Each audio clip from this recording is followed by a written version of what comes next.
트럼프 2기 행정부 출범이 눈앞으로 다가왔습니다. 트럼프 2기 출범 소식에 투심이 얼어붙었던 2차 전지 섹터에 반등의 기회가 과연 올 수 있을까요? 최근 테슬라가 ESS 역대 최대 판매를 기록하면서 급반등하는 분위기입니다. 트럼프 2기 출범 소식에 얼어붙었던 또 하나, 신재생 에너지 섹터입니다. 2차 전지부터 신재생 에너지까지 김정훈 자문역과 전망해봅니다. 이번 주 미국에서 세계 최대 바이오 행사가 열렸습니다. 최근 주요 참가 기업을 둘러싼 기대감이 주가에도 반영됐었는데요. 김도연 자문역과 바이오주 짚어보겠습니다. 개인 투자자의 투자 고민 상담부터 성공 투자를 위한 솔루션을 세워줄 주식이 궁금할 때 지금 시작합니다.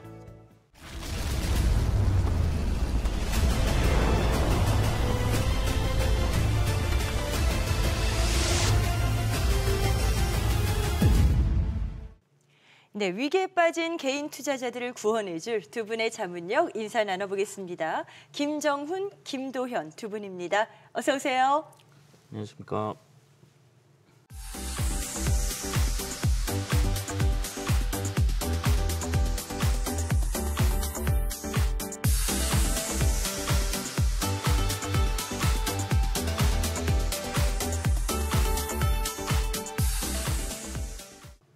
네, 주식이 궁금할 때 이 프로그램은 SBS 비즈 앱을 통해서 실시간 시청이 가능합니다.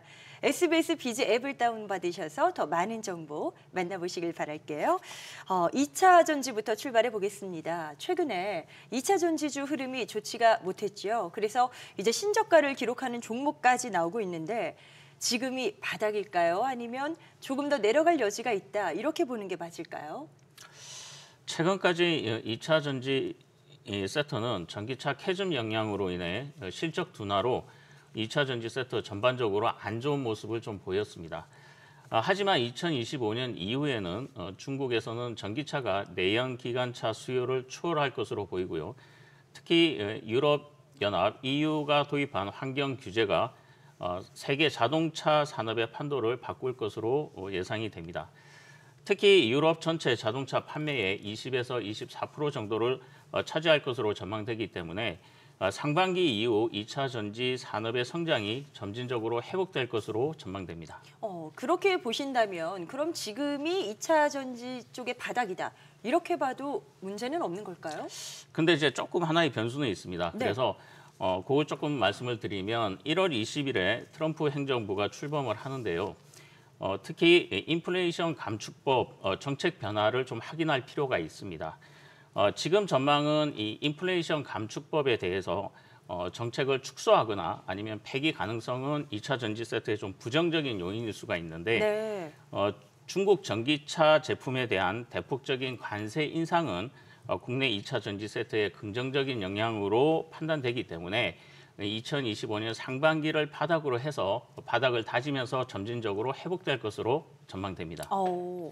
자, 그렇다면 저희가 기대감을 가질 수 있는 포인트를 한번 찾아보도록 하겠습니다. 2025년에 2차 전지 산업에서 저희가 주목할 만한, 기대할 만한 긍정적인 요인은 뭐가 있을까요? 네, 아무래도 주목할 뉴스는 전기차 시장의 성장이 지속된다라는 점입니다. 작년보다는 조금 둔화가 될 수 있겠지만 그래도 여전히 두 자릿수의 성장이 지속된다는 점을 좀 주목을 하시면 좋을 것 같습니다. 네. 그 이유는 이 전기차 시장의 성장과 그리고 에너지 저장 시스템인 ESS, 이 ESS 등에서 향후 수요가 증가가 될 것으로 생각이 되기 때문에 아무래도 2025년에는 좀 다른 모습을 보여주지 않을까 생각이 됩니다. 그래서 긍정적으로 보는 이유를 한 3가지 정도로 좀 정리를 드리자면은 전기차 시장의 성장은 2차 전지 산업의 주요 성장 동력이 될 것이다라는 점이고, 그리고 많은 국가들이 현재 이 탄소 배출의 감축을 위해서 정부 정책의 지원을 강화할 것이기 때문에 이런 점도 두 번째 이유로 들 수가 있겠습니다. 그리고 세 번째로는 이 전기차 캐즘 구간의 전기차 생산의 판매가 증가가 되면 될수록 저는 좀 캐즘 구간이 해소되어 갈 수 있다라고 말씀을 드리고 싶습니다. 자, 2차 전지에 저희가 미래를 좀 예상을 해보고 있는데 김정훈 자문역께서도 관전 포인트를 한번 또 추가적으로 언급하실 부분 있으시면 함께 좀 알려주세요. 네, 재생 가능 에너지 및 에너지 저장 시스템 ESS의 어떤 수요가 증가되고 있는 점 등은 사업 다각화를 통해서 실적 개선으로 중요한 키포인트가 될 것으로 보여집니다. 리튬 이온 배터리 기술이 지속 개발되고 있는 과정에서 전고체 전지와 리튬황 배터리 등 새로운 배터리 기술도 상용화 단계에 접어들면서 배터리 성능과 충전 등의 기술 발전으로 비용 효율성이 개선될 가능성이 높아 보이기 때문입니다.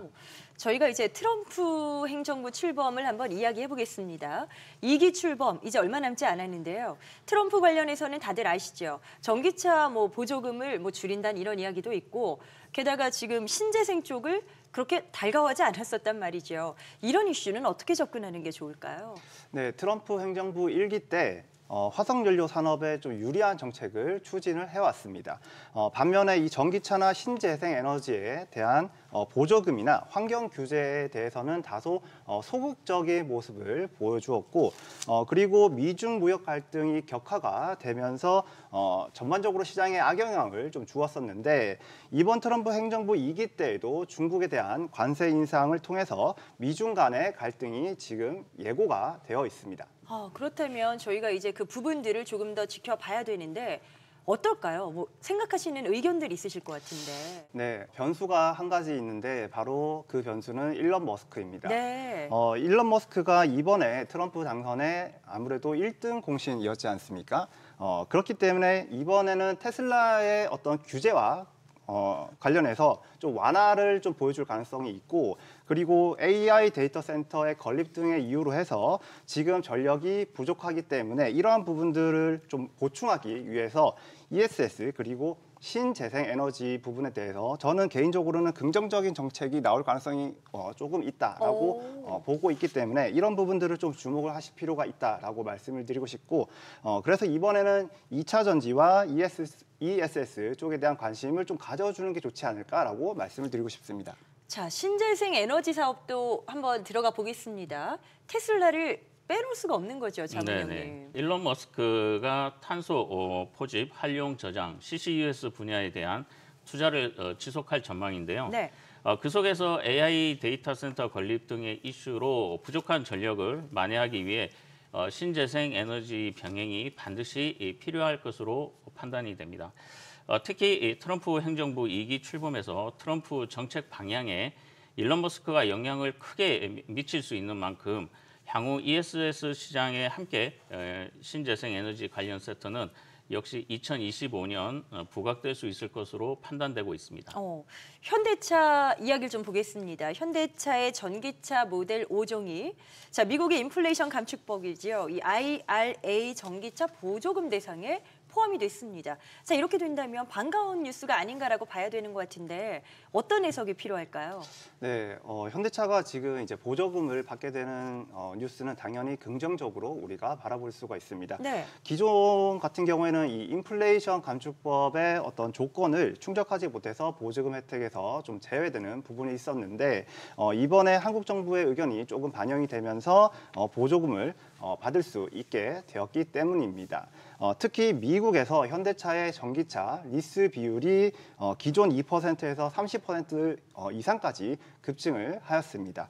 다만 이 트럼프 행정부 2기가 시작이 된다고 한다면은 기존의 어떤 보조금의 축소 또는 폐지까지 좀 우리가 고민을 할 수 있기 때문에 이런 부분들이 정책적인 변화가 어떻게 이루어지는지 좀 체크가 필요하다라고 말씀을 드리겠습니다. 네, 진행되는 상황들을 한번 쭉 따라가 볼 필요가 있어 보입니다.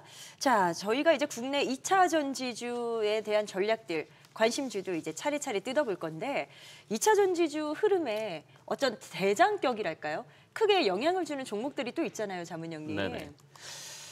국내 2차 전지 종목 주가에 영향을 좀 미칠 수 있는 종목들은 네. LG 에너지 솔루션과 삼성 SDI, PNT 등이 있습니다. LG 에너지 솔루션은 실적 개선을 위해 지금 비상 경영을 돌입한 상황 속에서 미국에서의 GM과의 합작 공장을 인수하면서 미국에서의 생산 거점을 확보를 통해 실적 개선 확인이 좀 필요한 부분이고요.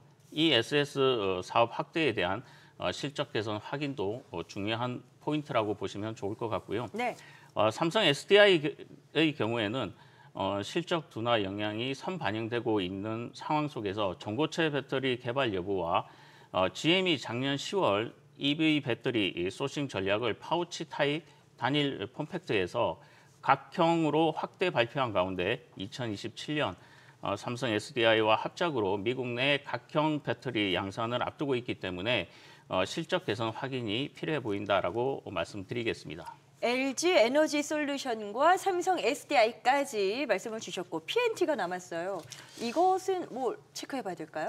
네, PNT는 2차 전지 섹터 중에서 실적 둔화에도 불구하고 2024년 양호한 실적과 함께 2조 원이 넘는 수주 잔고를 통해서 신사업 소재 사업을 시작하고 있다는 점, 그리고 전고체 양산보다는 건식 장비 도입 시기가 더 빨라질 것으로 추정이 되거든요.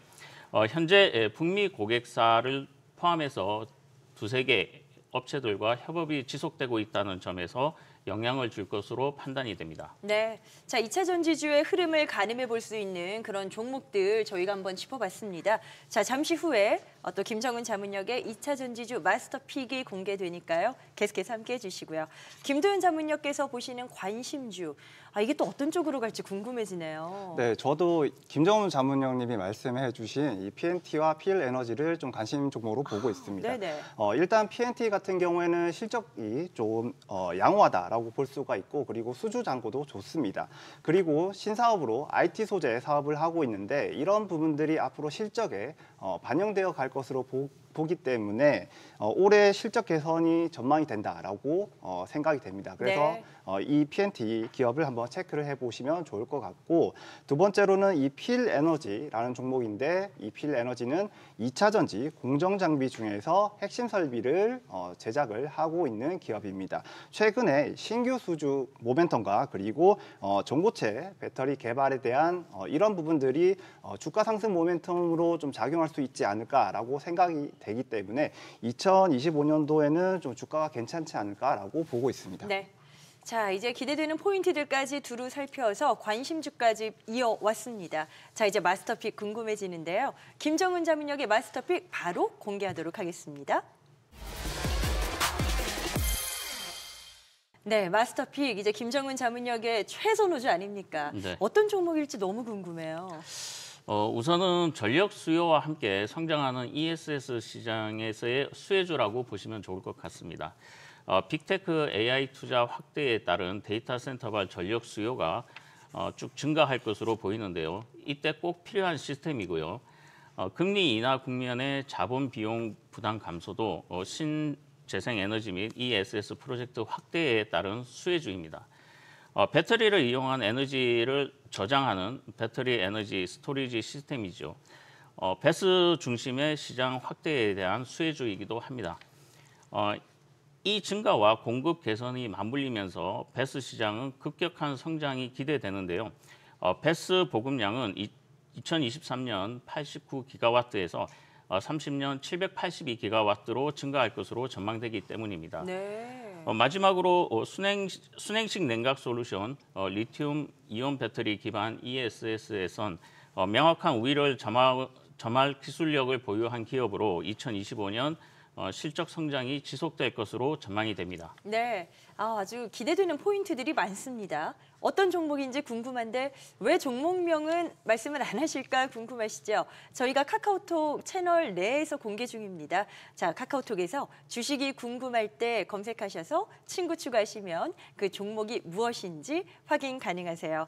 그리고 또 모든 투자의 최종 판단은 그 투자자 본인에게 책임이 있다는 점 항상 현명한 투자하시길 응원하겠고요. 또 이 프로그램은 SBS 비즈 앱을 통해서 실시간 시청이 가능하다는 점도 함께 말씀드립니다. 다운받으셔서 많은 정보 만나보시길 바랄게요.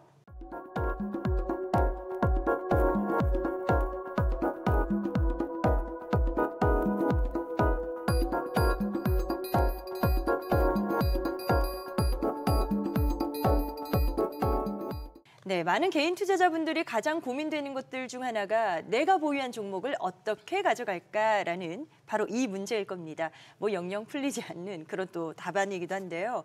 자, 2차 종목을 저희가 봤으니까 여기에 관련된 질문부터 좀 보도록 하겠습니다. 에코프로 관련된 문의가 또 올라왔네요. 에코프로의 평단이 12만 8천 원에 100주를 보유했습니다. 꼭 팔아야 하는 상황은 아니지만 반토막난 상황에 계속 가지고 있어야 되는 건가 싶고요. 손해가 크다 보니까 좀 더 기다려볼까 싶기도 합니다. 어떻게 하면 좋을까요? 라는 그런 질문을 주셨어요. 자, 첫 종목 김정훈 자문역께서 좀 맡아주시죠. 네, 저의 선택은 일단 보유입니다. 현재 상태에서 손실률이 큰 상황이지만 주가 역시 저점을 형성하고 있는 만큼 반발 매수세가 유입될 수 있기 때문인데요. 조정 시 외국인 수급이 꾸준히 유입되고 있다는 점 때문에 좀 긍정적으로 보셔도 좋을 것 같습니다. 다만 현 시점에서 외국인 수급이 지속적으로 유입되는 것은 긍정적인 요인이긴 하지만은요. 4분기와 2025년 1분기 실적 개선 확인이 중요한 포인트로 체크해 보셔야 될 것으로 판단이 됩니다. 실적 개선 확인이 주가 변동성을 유발할 수는 있겠지만은 지금 현재 상태에서는 20일 이동 평균선인 66,000원 선 회복과 지지 여부를 확인하는 것이 중요해 보입니다. 만약 추가 여력이 있으시다고 판단이 되시면 저점 지지는 확인과 그리고 4분기 실적 개선 확인 시 추가 매수해서 평단을 좀 낮춘 다음에 변동성 확대 시 9만 원 이상에서의 비중을 조절하는 전략이 필요해 보입니다. 네, 첫 종목 에코프로부터 만나봤습니다. 자, 두 번째 질문은 광무로 넘어가 보도록 할게요. 광무를 평균 매수 단가가 7,000원, 그러니까 고점에 매수를 하신 분입니다. 좀 고민을 보도록 하죠. 손해가 커서 사실 팔고 싶지는 않은데 언제 매수가 근처까지 올지도 모르겠고 빨리 팔고 수익이 날 수 있는 다른 종목을 사는 게 나을까요? 라고 문의하셨거든요. 어떻게 해답을 드릴 수 있을까요? 저는 광무는 매도 의견을 드리겠습니다. 아, 네네. 네, 광무를 보시면은 이 광무는 통신 장비 섹터에 있는 기업입니다. 그런데 지금 시장에서는 이 통신 장비 섹터는 소외가 되어 있는 섹터입니다. 그래서 주가의 좀 어떤 변동폭이 좀 제한될 것이다라고 좀 생각이 들고, 그리고 이 광무의 시총을 한번 보시면 1,400억 원 정도 하는데 사실 이 광무의 어떤 시총에 비해서 매출과 영업이익이 저는 좀 작다라고 말씀을 드리고 싶습니다. 네. 물론 이 통신 장비 섹터가 지금 업황이 안 좋긴 하지만 우리가 바이오나 양자 컴퓨터 이런 업종도 아닌데 실적까지 좋지 않다. 그렇다고 한다면은 좀 투자 매력도가 좀 떨어지지 않나라고 말씀을 좀 드리고 싶고, 네. 그리고 이 광무가 전환사채를 좀 많이 발행했었는데 최근에 이 전환사채 발행 회차를 보시면은 42회차까지 발행을 했습니다. 그렇다고 한다면은 지금 계속 오버행 이슈가 지속이 될 수 있기 때문에 저는 이번 기회에 종목을 좀 매도를 하시고 종목을 교체하시는 게 좋지 않나라고 말씀을 드리고 싶습니다. 네, 자세한 답변 참고되셨길 바랍니다. 세 번째 종목은 LNF입니다. 또 이 종목에 대해서 궁금증 있으셨던 분들은 자문역께서 주시는 그 솔루션 함께 참고하시면 좋을 것 같아요. 자, 평균 매수 단가는 10만 원인 투자자분이세요. 현재 주식 비중 약 5% 정도를 가지고 있는데 물타기를 시도해 볼지 고민 중입니다. 물타기 하면서 보유하는 게 좋을까요? 아니면 손해가 그렇게 크지 않을 때는 그냥 매도하는 게 좋을까요? 라고 질문 주셨거든요. 어떻게 할까요? 저는 이제 보유 후 매도 의견을 제시해 드리도록 하겠습니다. 네네. LNF의 경우에는 실적 둔화로 최근 주가의 저점을 형성한 이후에 반발 매수세가 유입되는 모습을 보이고 있습니다.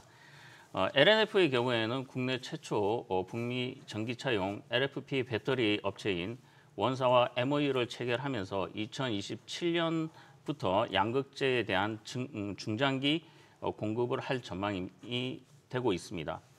또한 하이니켈 배터리 시장에서 마의 95 니켈 함량 벽을 돌파하면서 글로벌 최고 수준의 기술력을 가지고 있지만 실적 개선에 대한 확인이 필요하기 때문에 보유 후 매수가 이상에서 단계적으로 비중을 축소하는 전략을 제시해 드리고요. 네. 조정 시 재공략 타점을 잡아가는 것이 바람직해 보입니다. LNF까지 의견 확인했습니다. 자, 다음은 두 종목을 문의 주신 분이 계시더라고요. 배당주가 좋다라고 하셔서 매수하셨다고 하네요. 몇 년 전에 푸른저축은행과 대신증권을 각각 평단 14,000원 그리고 16,500원에 각각 매수를 했습니다. 배당금 때문에 매수한 거지만 계속 수익률이 마이너스라 불안하네요. 보유하는 게 좋을까요? 매도하는 게 맞을까요? 지금 수익률이 마이너스니까 고민은 되실 것 같거든요. 어떻게 답을 주실까요? 저는 푸른저축은행과 그리고 대신증권 모두 매도 의견 말씀을 드리겠습니다. 매도 의견이요? 네, 우선 이 종목들이 나쁜 것은 아닙니다. 배당률도 높고 지금 이제 기업 가치를 좀 고려를 하면은 저는 개인적으로 최소 지금보다 주가가 2배 정도는 좀 올라야 되지 않을까라고 말씀을 드리고 싶은데 사실 그런 측면에서 우리가 장기로 좀 가져간다라고 한다면은 충분히 매수가 이상으로도 올라올 수 있다라고 생각을 하고 있습니다. 하지만 지금 종목들이 좀 시장에 주목을 받고 있는 종목이 아닐 뿐더러 지금 시장이 전체적으로 뭐 실적과 섹터를 뭐 무분별하게 많이 빠져 있기 때문에 이번 기회에 이것보다 더 좋은 종목으로 교체를 해서 수익을 좀 채워나가는 게 어떨까라고 말씀을 드리고 싶고 그리고 지금 두 종목 모두 제가 찾아보니까 배당 기준일이 지났기 때문에 지금 매도하셔도 배당을 받으실 수 있고 그래서 이번 기회에 종목을 매도하시고 종목을 교체하시는 게 어떨까라고 말씀을 드리겠습니다. 네, 배당은 충분히 그 효과를 누리실 수 있다라는 점도 들어봤습니다. 자, 이렇게 나도 내가 보유한 종목 진단을 받아보고 싶다 하시는 분들은요. 카카오톡 채널에서 주식이 궁금할 때 검색하신 후에 친구 추가하시고 문의 남겨주시면 됩니다. 저희가 참여 신청하신 많은 분들 중에서 몇 분 또 추첨해서 소정의 선물도 보내드리고 있습니다. 많은 참여 바라겠고요. 모든 투자에 대한 최종 판단에 대한 책임, 그 책임은 투자자 본인에게 있는 만큼 항상 현명한 투자를 응원하도록 하겠습니다.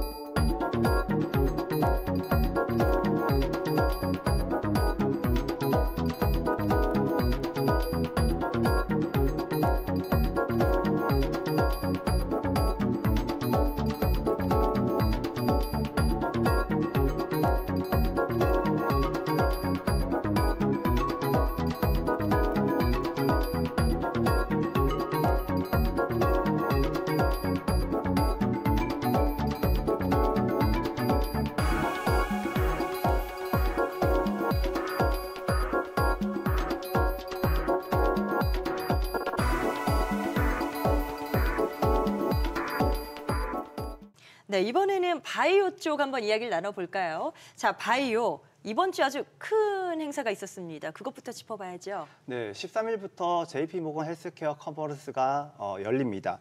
그리고 16일까지 진행이 되는데요. JP모건 헬스케어 컨퍼런스는 우리가 아무래도 바이오 섹터에서 가장 주목해야 되는 이슈가 아닌가라고 말씀을 드리고 싶습니다. 정말 여기저기서 이 행사를 지금 이야기를 하고 있습니다. 이게 왜 이렇게 중요한 건지 그 의의를 좀 정리 좀 해주시면 좋을 것 같아요. 네, JP모건 헬스케어 컨퍼런스는 우리가 쉽게 얘기해서 바이오 기업들이 사업 계획을 발표를 하고 그리고 그동안에 연구 개발해왔던 성과를 발표하는 자리다라고 이해를 하시면 될 것 같습니다. 그리고 특히 각 회사들이 2025년도에 로드맵과 그리고 전략 등을 파악을 해볼 수 있는 자리이고 또한 글로벌 빅파마들이 앞으로 어디에 관심을 갖는지 이러한 방향성에 대한 점검을 할 수 있는 자리다라고 우리가 볼 수가 있겠습니다. 네. 그리고 그 이후에도 4월 달에는 미국 암 연구학회인 AACR과 그리고 6월 달에는 미국 임상 종양학회인 아스코까지 이렇게 연이어서 이벤트가 있기 때문에 저는 올해는 좀 바이오 기업들을 좀 주목을 해봐야 되지 않나라고 말씀을 드리고 싶습니다. 이게 저희가 하나로 묶어서 바이오라고 이야기는 합니다만 사실 분야가 참 다양하거든요. 바이오 쪽에서도 최근에 주목받는 쪽이 있을 것 같아요. 어떻습니까? 네, 최근까지 시장에서 주목받는 분야는 바로 비만 치료제입니다. 비만 치료제는 올해 글로벌 매출 상위 의약품에 등극할 거라는 전망이 나오고 있는데요. 글로벌 의약품 시장 조사 기관에 따르면은 노보노디스크 2형 당뇨병 치료제인 오젬픽과 비만 치료제인 위고비의 성분인 세마글루타이드, 일라이 릴리의 2형 당뇨병 치료제인 마운자로 비만 치료제 젯바운드의 성분인 터제파타이드 같은 약물의 예상 매출액은 100조 원을 넘어설 거라고 전망을 하고 있습니다. 특히 일라이릴리의 젯바운드 같은 경우에는 예상 매출액이 지난해 2배를 넘어설 거라고 예상이 되고 있습니다. 이게 트럼프 행정부와 또 연관을 지어본다면 2기 출범에 있어서 헬스케어 쪽에서는 규제를 많이 풀 거다. 이런 전망이 많더라고요. 네, 그 트럼프 2기 행정부에서는 지금 이제 헬스케어 분야에 대해서 규제 완화를 할 거다라는 이야기가 있는데 크게 한 2가지로 우리가 좁혀볼 수가 있겠습니다. 첫 번째로는 신약 승인 여부를 결정하는 이 FDA의 승인 절차의 간소화이고, 그리고 두 번째로는 연방거래위원회, 이 FTC라고 하는데 이 FTC의 규제를 완화를 하겠다라는 것입니다. 이렇게 간소화 그리고 완화라는 단어 자체가 업황에는 꽤 좋은 뉴스일 것 같거든요. 어떻게 보세요? 네, 이 2가지 규제 완화가 저는 이 바이오 헬스케어 업종에 좀 호재로 작용을 할 것이다라고 생각이 되는데, 네. 제가 한번 설명을 드려보자면 우선 신약의 승인 여부를 결정하는 이 FDA의 승인이 절차가 간소화하게 된다면 지금 이제 신약을 개발하고 있는 기업들에게 수혜가 될 것으로 생각이 되는데, 그 이유가 신약 개발 기간을 단축을 할 수 있기 때문입니다. 그래서 이 혁신적인 치료제의 출시 속도가 더 빨라지게 되고, 그렇게 된다면은 지금 FDA의 승인을 신청 중인 이러한 기업들에게 유리하게 작용할 것이다라고 말씀을 드릴 수가 있겠고, 네. 두 번째로는 이 연방거래위원회인 FTC의 규제 완화가 불러올 변화는 바로 인수합병, M&A 시장의 활성화입니다. FTC의 규제가 완화가 된다고 한다면은 지금 글로벌 빅파마들의 바이오의 기업들, 이 바이오 기업들을 인수할 수 있는 횟수가 늘어날 것이다라고 볼 수가 있겠고, 이는 당연하게 국내 바이오 업계의 M&A 시장이 활성화될 수 있겠다라고 우리가 예상을 해볼 수 있겠습니다. 그래서 이번 트럼프 2기 행정부의 규제 완화는 국내 바이오 기업들에게 기회로 작용할 수 있겠다라고 말씀을 드리고 싶고, 그렇기 때문에 올해 바이오 기업들을 더 이제 주목을 해봐야 되지 않을까라고 말씀을 드리고 싶습니다. 이게 금리 인하와 묶어보면요. 바이오주가 금리 인하에도 도움을 받는 업종이다라고 하더라고요. 어떤 맥락에서 그렇게 되는 거죠? 네, 금리 인하를 하게 되면 시장의 유동성이 좋아지게 되고 고금리 부담을 들 수 있으니까 기업 전반적으로 긍정적으로 보입니다. 그중에서 상대적으로 바이오 업종이 금리 인하의 영향을 많이 받는 업종의 이유가 되는 것은 다름 아닌 신약 개발 연구에 있어서 돈이 많이 들어가기 때문입니다. 그러니까 금리가 떨어지면 수혜가 예상될 수밖에 없다. 네. 그렇게 보시는 건데, 그렇다면 지금 전 세계적으로 다 인하 분위기가 있잖아요. 네. 이것도 긍정적이겠네요. 일단 금리가 낮아지면 기업의 자금 조달 비용이 줄어들고, 이는 신약 개발 비용 부담 완화로 이어지면서 네. 바이오 기업들의 신약 개발과 그리고 기술 수출 등의 성과로 이어질 수가 있는데요. 이 때문에 금리 인하 사이클에서 바이오 기업들을 잘 봐야 되는 이유가 되는 것입니다. 지금 뭐 대외적인 분위기도 그렇고 전반적으로 두 분 말씀하시는 걸 보니까 바이오 쪽에 대해서는 꽤 긍정적으로 시각이 좀 모아지는 것 같습니다. 제가 맞게 본 걸까요? 네, 저도 올해 바이오 기업들을 이제 좋게 본다라고 이제 계속 말씀을 드리고 있는데, 네. 지금 국내 바이오 기업들의 시총을 한번 이렇게 일렬로 우리가 나열을 해본다고 한다면은 이 삼성바이오로직스가 약 70조 원으로 1위를 차지를 하고 있고, 그리고 두 번째로는 이 셀트리온이 시총 40조로 2위를 차지를 하고 있습니다. 그리고 알테오젠이 17조, HLB가 10조, 그리고 유한양이 9.5조 정도 하고 있는데, 네. 그중에서도 이 삼성바이오로직스와 셀트리온의 시총이 좀 압도적으로 크다라고 볼 수가 있겠는데, 거의 대부분이네요. 뭐. 네, 그렇죠. 네. 그래서 이 전체 바이오 섹터의 어떠한 센티멘트를 좀 이 두 종목이 결정하고 있지 않나라고 말씀을 드리고 싶고, 삼성바이오로직스와 셀트리온의 주가를 한번 최근에 살펴보신다고 한다면은 지금 주가가 박스권 흐름에 놓여 있는 것을 우리가 확인을 할 수가 있습니다. 그런데 이 셀트리온 같은 경우에는 신규 시밀러 출시로 인해서 실적 성장이 지금 전망이 되고 있고, 그리고 삼성바이오로직스 역시 이번에 신규 공장 가동이 나오면서 실적 성장이 좀 나아질 것으로 전망이 되고 있기 때문에 네. 이렇게 지금 시총 1, 2위 바이오 기업들의 주가 흐름이 앞으로 탄탄하다라고 한다고 한다면은 올해 바이오 섹터에 투시면 좋을 것이라고 생각이 되고 전반적인 바이오 섹터의 어떤 투자금도 좀 유입이 될 가능성이 높다라고 말씀을 드릴 수 있겠습니다. 지금 저희가 그 어떤 업황에 대한 부분들까지 쭉 한번 보고 있는데 정말 접근을 하려고 할 때 약간 걱정되시는 부분들이 이걸 겁니다. 바이오가 급등락이 좀 있어요. 그래서 이런 변동성이 있을 때 내가 과연 이 종목을 어떻게 공략할까 이런 것들을 많이 어려워하시거든요. 이때 바이오 쪽 뭘 보면서 들어가는 게 좋을까요? 네, 우선 이 바이오 같은 경우에는 변동성이 크기 때문에 저는 좀 리스크를 먼저 파악을 하셔야 된다라고 말씀을 드리겠습니다. 리스크를 파악하자. 네.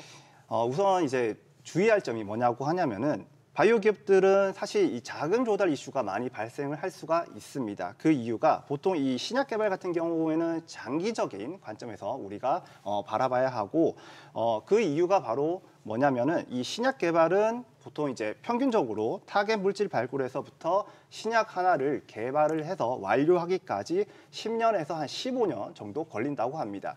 그리고 비용도 1조 원 이상 투입이 된다고 하는데 최근에 인공지능과 이 빅데이터 등 이러한 새로운 기술이 도입이 되면서 지금 개발 기간이 좀 단축될 가능성이 높아지고 있긴 하지만 사실 여전히 장기간의 시간과 비용이 들어가는 것은 마찬가지다라고 말씀을 드릴 수가 있겠습니다. 그래서 연구 개발에 어떠한 이제 비용이 많이 들어가기 때문에 매년 적자가 발생할 가능성이 높고 그리고 적자가 누적이 된다고 한다면은 자금 조달 이슈가 발생할 수 있다라고 말씀을 드릴 수 있겠습니다. 필요한 재원을 끌어와야 될 테니까요. 네.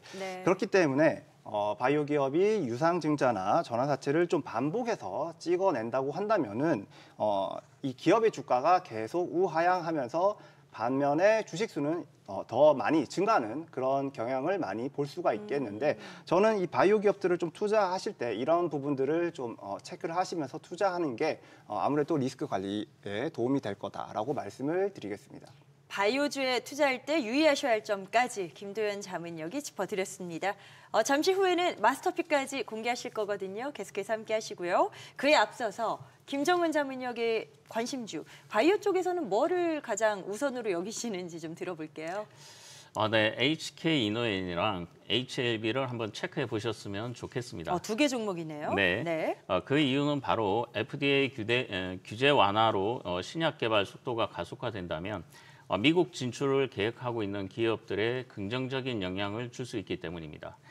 HLB는 간암 치료제 리보세라니까 그리고 면역 항암제로 통칭되는 면역 가문 억제제 캄렐리주밥의 병역요법을 FDA에 재신청하면서 최종 승인 여부를 기다리고 있고요. 네. HK 이노엔 역시 위 식도 역류 질환 치료제인 케이캡에 대하여 미국 임상 3상을 진행 중이기 때문입니다. 그래서 관련 기업들의 수혜가 받을 수 있을 것인지에 대한 체크가 필요한 것입니다. 네, 김정은 자문역의 관심주 두 가지 확인하셨습니다. 자, 이제 마스터픽입니다. 김도연 자문역이 어떤 종목 준비하셨을지 궁금한데요. 바로 만나보실게요. 네, 저희가 마스터픽의 종목명은 카카오톡 채널에서 공개하고 있습니다. 주식이 궁금할 때 검색해서 친구 추가해 주시고요. 자, 어떤 종목인지 힌트, 체크 포인트 좀 풀어주세요. 네, 오늘 소개해 드릴 기업은 2023년도에는 적자가 무려 375억 원이나 났었는데 지난해 3분기, 즉 2024년 3분기까지 557억 원 흑자를 기록하면서 올해 흑자로 턴어라운드가 기대가 되는 기업입니다. 네. 그리고 현재 환율이 1,450원 부근에서 등락을 거듭을 하고 있는데 앞으로 이러한 그 고환율이 지속이 된다고 한다면은 무조건 수혜를 볼 수밖에 없는 기업을 오늘 마스터픽으로 가져왔습니다.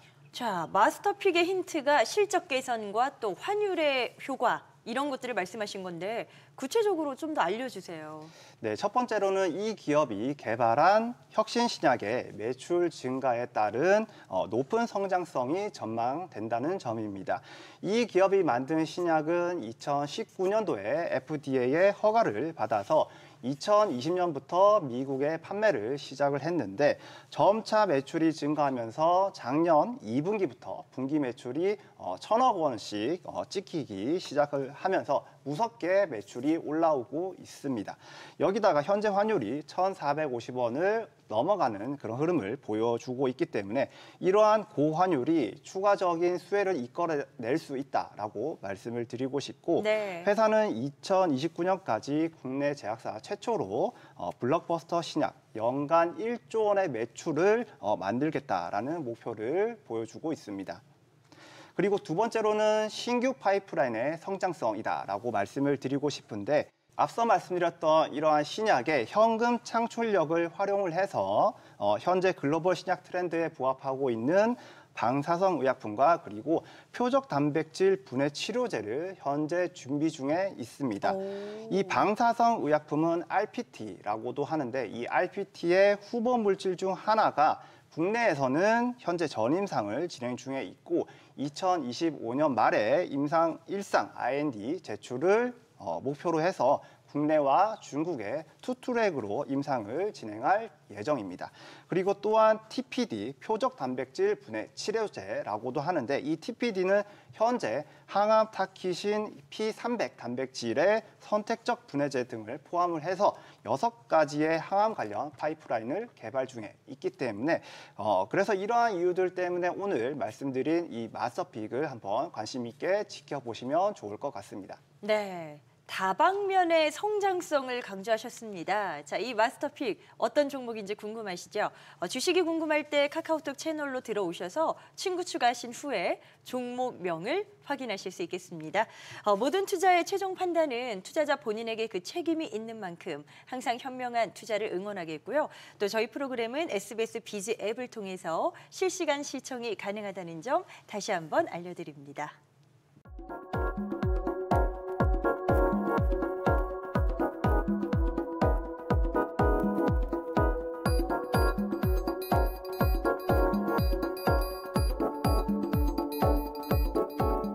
자, 그럼 계속해서 또 우리 투자자분들의 고민 한번 풀어보도록 할까요?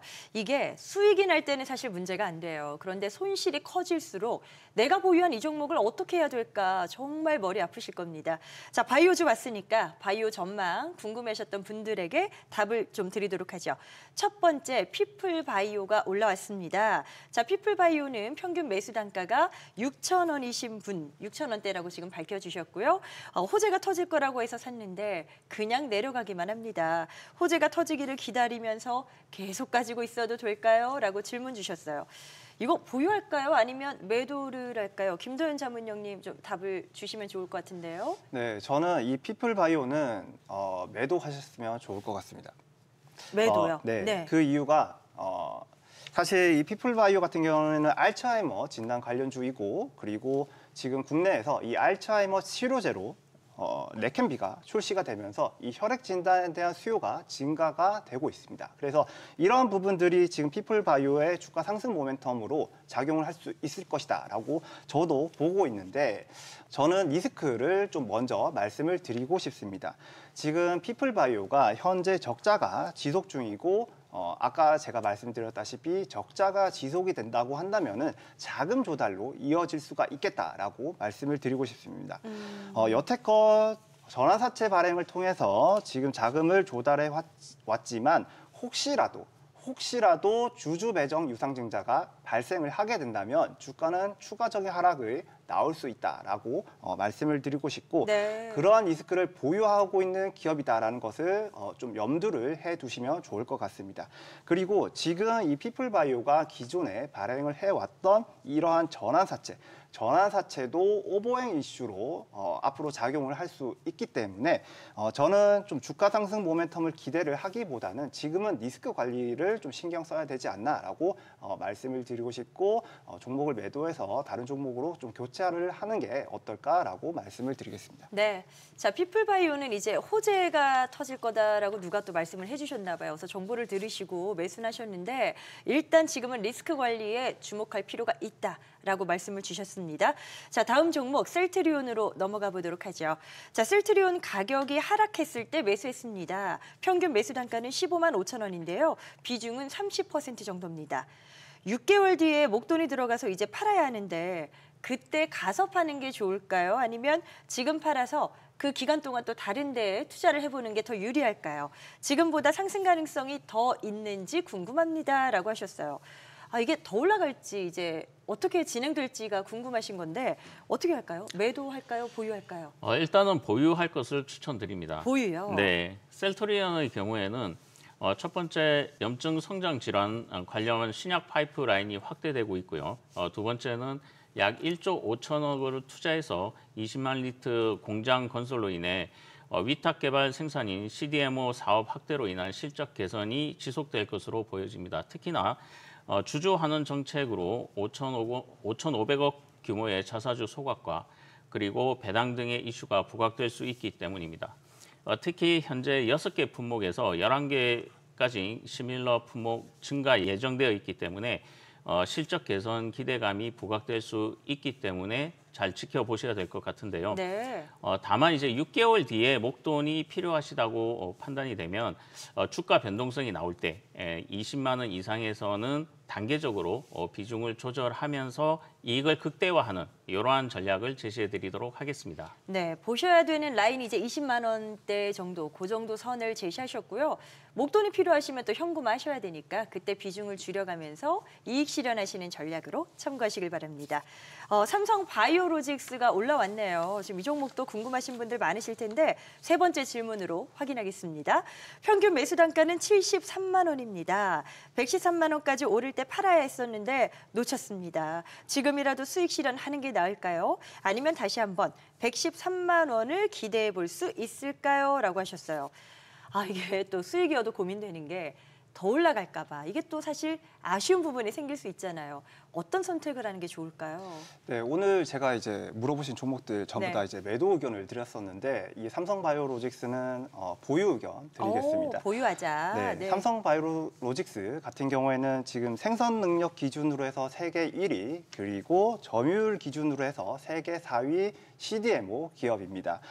보유 이유로는 우선 실적 성장성 때문입니다. 지난해 5조 원에 달하는 역대 최대 규모의 수주 잔고를 기록을 하였고 그리고 앞으로도 실적이 더 좋아질 것으로 생각이 되고 있기 때문입니다. 삼성바이오로직스는 올해 매출액과 영업이익이 두 자릿수 이상의 증가를 예상을 하고 있는데 현재 이 달러 강세가 실적에 우호적인 상황으로 지금 작용을 하고 있고 그래서 이 수주 경쟁력이 강화가 되고 있습니다. 그리고 4월부터 5공장 가동이 시작되면서 선수주에 대한 기대감도 높아질 것이다라고 보고 있기 때문에 2025년에는 좀 더 좋은 모습을 보여주지 않을까라고 생각을 하고 있습니다. 네네. 대응 전략 한번 말씀을 드리면은 전고점 부근인 이 110만 원 부근이 오게 되면은 절반 정도 수익을 실현하시고 네. 나머지 비중은 좀 편안하게 투자를 하실 수 있지 않을까라고 말씀을 드리고 싶고 손절것 같은 경우에는 수익 중이시니까 조금 넉넉하게 한 88만 원 정도 잡고 대응하시면 어떨까 생각을 하고 있습니다. 일단 전고점 부근까지는 그래도 한번 도달하지 않을까 이런 기대감으로 비중을 좀 조절하시면서 가지고 나가셔야 되겠어요. 많은 도움 되셨길 바랍니다.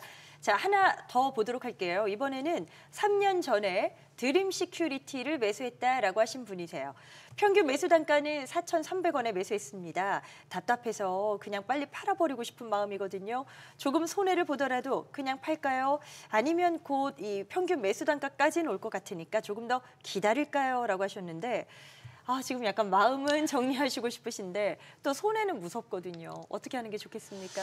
우선은 보유 후 매도를 추천드리도록 하겠습니다.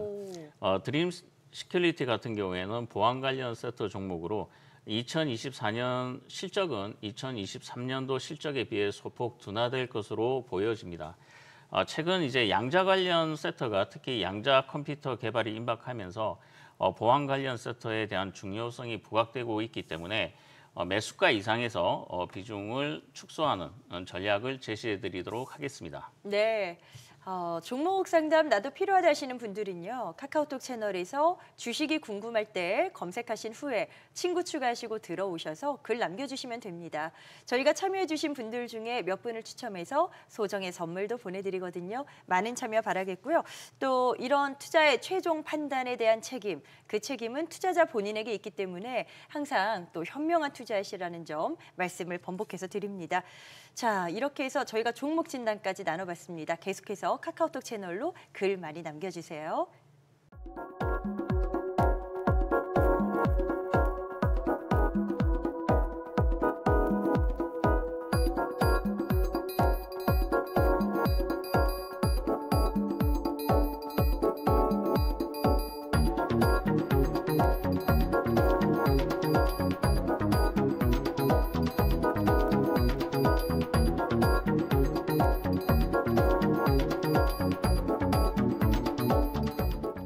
네, 오늘 저희가 준비한 내용은 여기까지입니다. 자, 오늘도 저희와 함께 하시면서 투자에 대한 많은 고민과 갈증이 해소되셨을지 모르겠습니다. 자, 저희는 다음 이 시간에도 가장 고민되는 종목 이야기 그리고 또 가장 궁금한 이슈를 가지고 돌아오겠습니다. 함께 해주셔서 고맙습니다.